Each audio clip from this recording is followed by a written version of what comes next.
Good afternoon, ladies, gentlemen, and all my MB friends. You are tuned to Sacred Voices on KGNU. This is Metro Arts.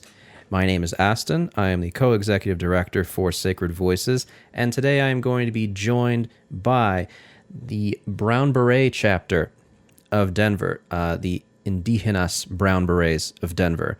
So, this is a primarily youth-focused chapter of the Brown Berets, and we're going to be talking with them about their work and what they're doing for the community and the history of the organization. So let me just pass it all to you, and we can kind of get some introductions going here, because I have three of you with us here today.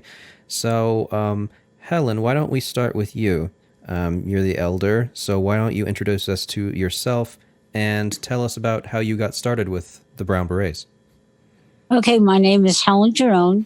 I got started with the Brown Berets 50 years ago or more, down in West Denver, when I joined a chapter, and we functioned for about 18 months. Our focus, of course, was the community and the ideals that go along with communitism, working with young people, working with elders, and self-defense of our community, and of course against police brutality. That was the catalyst for the Brown Berets, was to speak against police brutality. Great, thank you for that. Let's see, Alessandra, would you like to introduce yourself next? Yeah, my name is Alessandra Chavira. My pronouns are she, they. And I joined the Brown Berets about early October, I want to say. And through my participation, I've been able to be nominated to be co-chair. And so that's my role with the Brown Berets. I don't know how long we'll keep this co-chair thing going. We're working on kind of not repeating power structures of white supremacy, but everything with its time.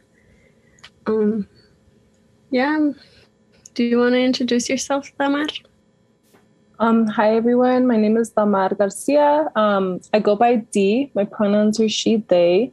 I'm a community organizer from Southwest Denver, and I got started with the Brown Berets several weeks ago. I was sworn in just a couple of months ago. I found out about the new chapter through Alessandra's Facebook. They made a post asking people to join in for the first meeting. I was interested. And I showed up to the first meeting, and surprisingly, there were a lot of people there. Almost, I want to say 18, if not more, people were present. And I was really inspired to join, just knowing how the Brown Berets were years ago when Senora Helen was part of the original chapter. And yeah, I feel like I'm finding what I'm looking for in this chapter. That's great. Thank you very much. It's good to hear from each of you and how you got started, and how Damar and Alessandra, you are both pretty young. If you don't mind me asking, how old are each of you? I'm 22. I just turned 22. I'm 19, turning 20 tomorrow. Great. Well, happy birthday. So this is a kind of a trend that we see a lot in activism, throughout history, but especially now. There's a big, several movements that are happening, and it seems like with everything that's going on with police brutality in the last few years, with the Black Lives Matter movement and everything, a lot of that being fueled by police brutality, that this moment was a great time for the Brown Berets to sprout back up. But I know that a lot of people listening probably don't know very much about the Brown Berets in general.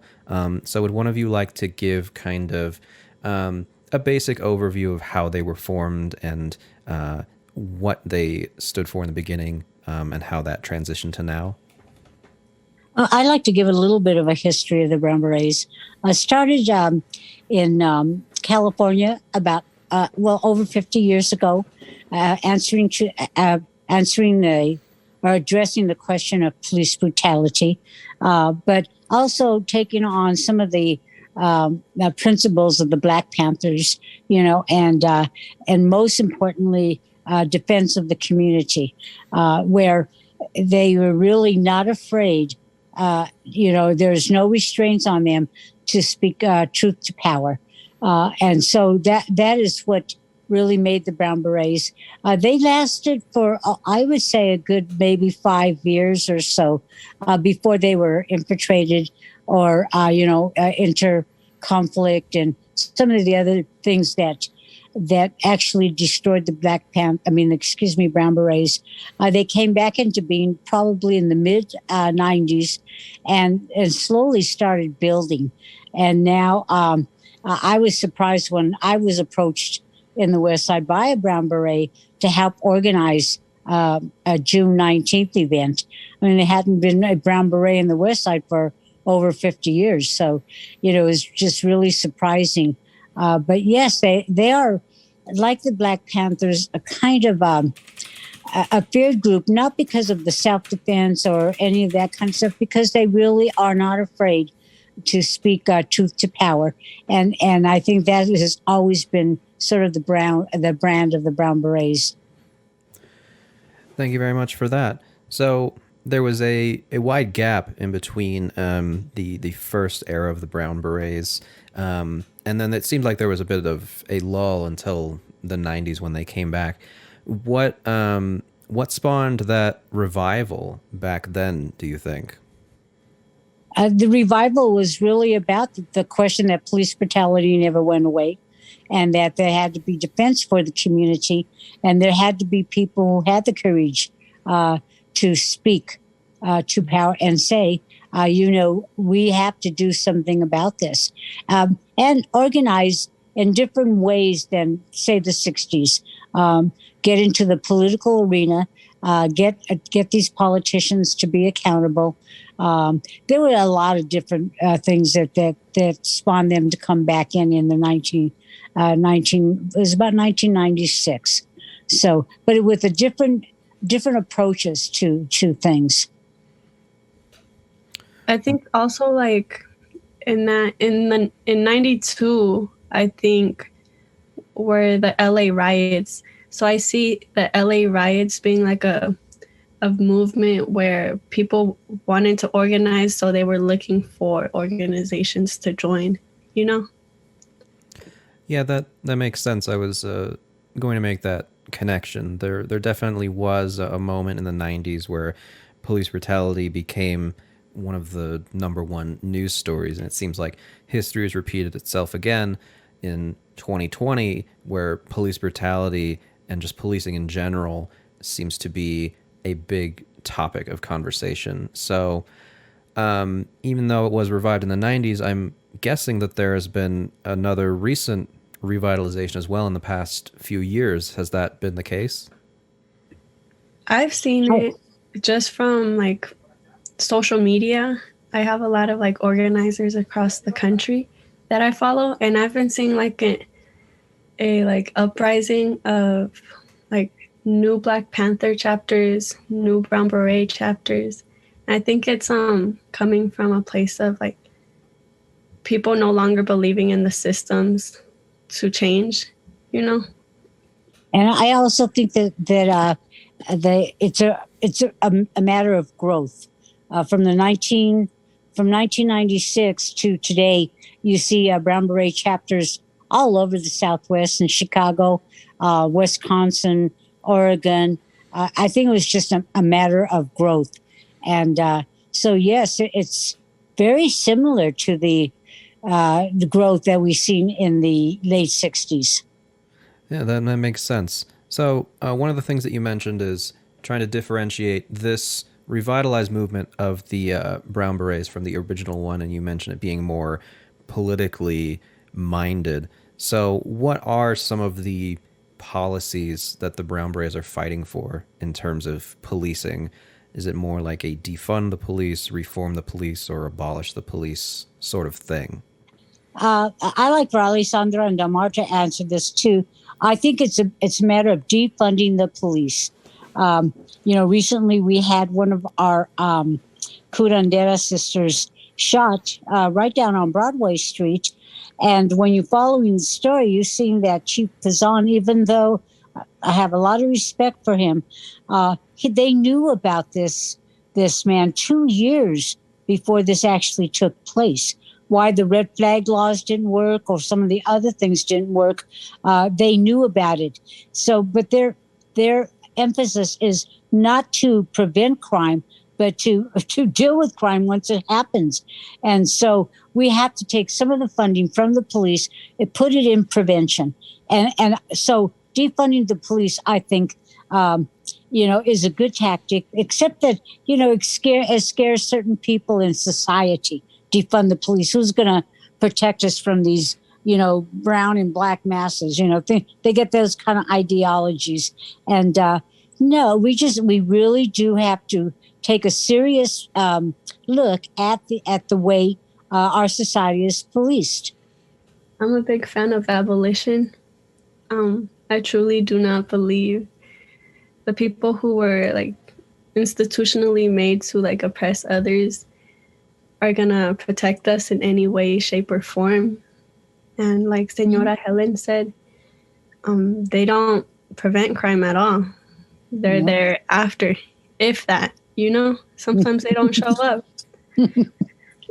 One of the policies we're in coalition with is to prevent, or we're trying to stop 12-year-olds and below from getting prosecuted and arrested, handcuffed. So that's in the works right now. It'll be introduced very soon. Great. And the name of that group is the National Crime Against Youth, or something like that, but out of California, that we are working with and we're collaborating with here in Colorado, because we'd like to see the same kind of legislation passed here in Colorado that is being passed in California. Great. And Damar? I want to share some of the same sentiments as Alessandra said earlier.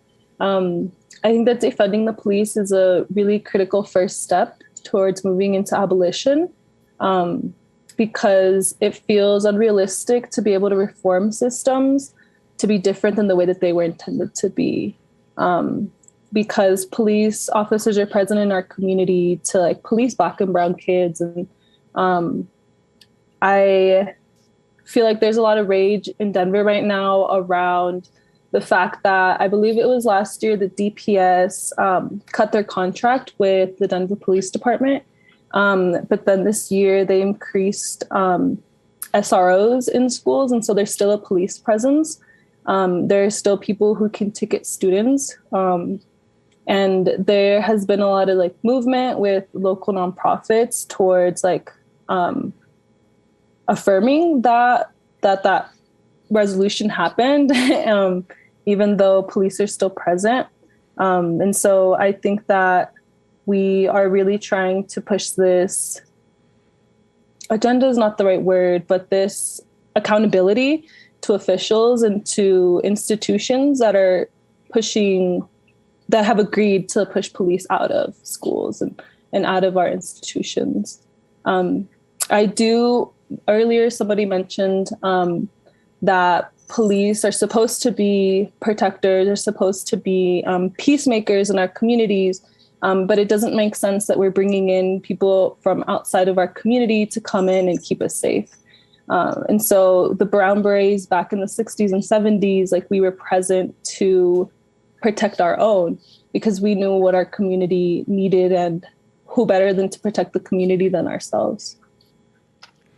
Right. So one of the other things that I wanted to mention, one thing that Helen said earlier was that this prospect that you have, this idea that you're throwing out there, whether it be to defund or abolish, it's scary to a lot of people. A lot of people hear those words and they have a gut reaction to, what that is. It sounds scary. The police and public safety are an integral part of, modern society. what do you say to them? How do you calm their nerves and assure them that this is the way to move forward? The way I would tell them would, if somebody, especially my age, I would say immediately that we have to work on prevention because we're losing a generation of children to crime or to whatever the police the system develops from these young people, and we're losing them. We're losing them to prison, and I just don't think that's an accident. Especially when you start following Angela Davis's work and some of the others who are really against this complex of prisons, and how that is a system. So that is the first thing I would say. And I would say that the police are a tool in ensuring that. And they don't prevent. And I don't care if it's in their mission statement, they do not prevent crime. They don't. And like Alessandra said, sometimes they don't even show up. So we really got to get serious about this.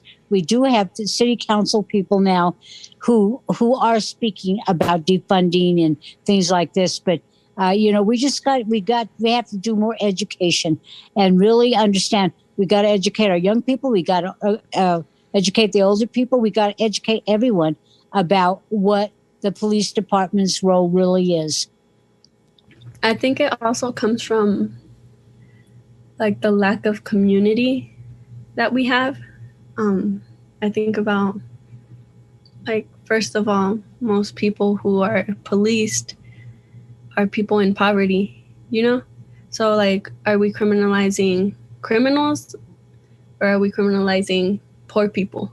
That's the first question I would ask. And then I also think about, like, where's the true rehabilitation, Are the people getting locked up, by the people who are dealing with the police, do they typically get positive interactions with them?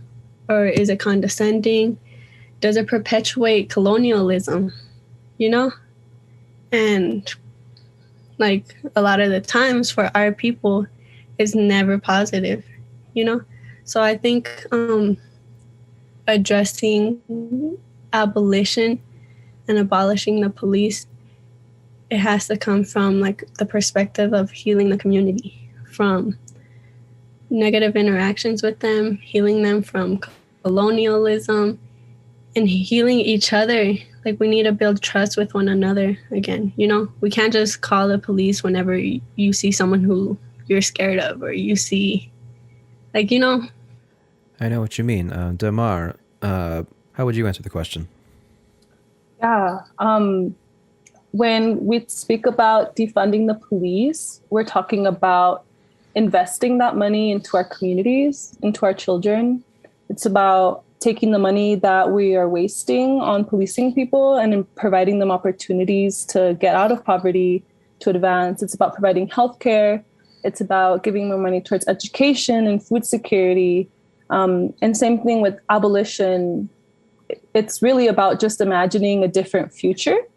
It's about imagining something different than what the norm is right now. Because we've been doing this for centuries. We've been policing and incarcerating folks for centuries, and that has gotten us nowhere. We're still in the same situation. Now we have more incarcerated folks than ever before. And so abolition is really about imagining a world without systems and a world without oppression, specifically for low-income people of color. Thank you for that. If you have just joined us in the last 15 minutes or so, you're listening to Sacred Voices on Metro Arts. We're talking with the Indigenas Brown Berets of Denver. We've been talking about their positions on police violence and their ideas about defunding the police and abolishing the police. Let's move forward now and talk about, what are the actions that you're taking in the community right now? How are you talking with community members or political leaders in the community? What is it that you're doing right now? Yeah, we hosted a mutual aid event, I want to say a couple of weeks ago.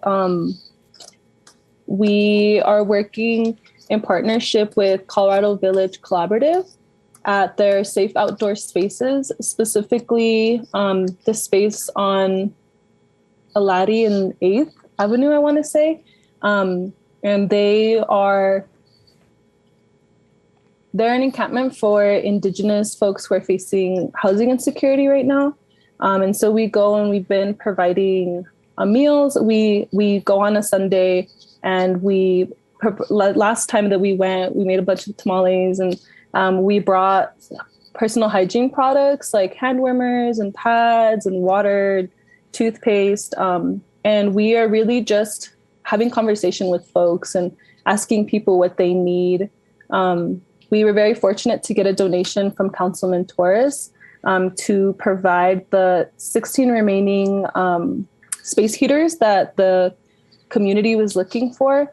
And so we're really just about like showing up and having conversations with folks who otherwise don't get to talk to people on a daily basis. And we are asking them, like what their needs are. And we're talking about things from like the history of the Brown Berets. We actually, somebody from the encampment stepped forward and asked to be a Brown Beret. And so they are hopefully going to start attending our meetings. And we're really just being in community with our neighbors.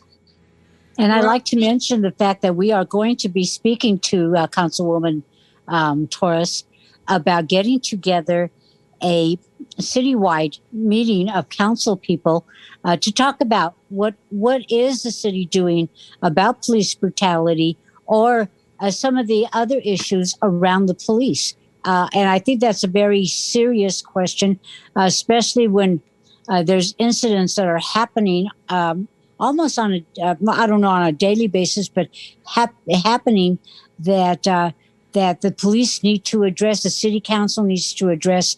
And I think defunding the police and putting that money somewhere where it could do more good is getting to be more of a prevalent question right now. So we are planning to do that in the next couple of months and really get to see where the council people are and see where we're talking about all of Denver, but I think there are some people who would like to include some of the surrounding areas like Sheridan, and I think it was Commerce City, some places like that. So yes, we are definitely getting with our politicians. And I think one of my young sisters mentioned accountability. We have to hold not only our politicians accountable, but they have to hold the police accountable. Thank you very much. That all sounds like great stuff that is happening in the moment right now. So I would like to turn the conversation more towards the future. And I know you've started talking about some of the things that you're going to be doing in the near future. But let's talk even further beyond. What are your hopes for where this chapter of the Brown Berets is going to go in the future and for the Brown Berets as a whole? I think just speaking for myself and like what I envision is just a place that community members can come to, a group that community members can depend on, whether that's like reaching out for rent relief, reaching out for protection, reaching out for education. Like one of the things we're doing right now as a group is educating ourselves on our history. Senora Helen hasn't like hyped herself up enough, but she's she was a professor at Metro, and she has a lot of knowledge to teach us. We're one of the youngest chapters in the nation. So one thing we've been doing is educating ourselves as a group, and I see us becoming like an educational hub as well, you know? Very cool, yeah.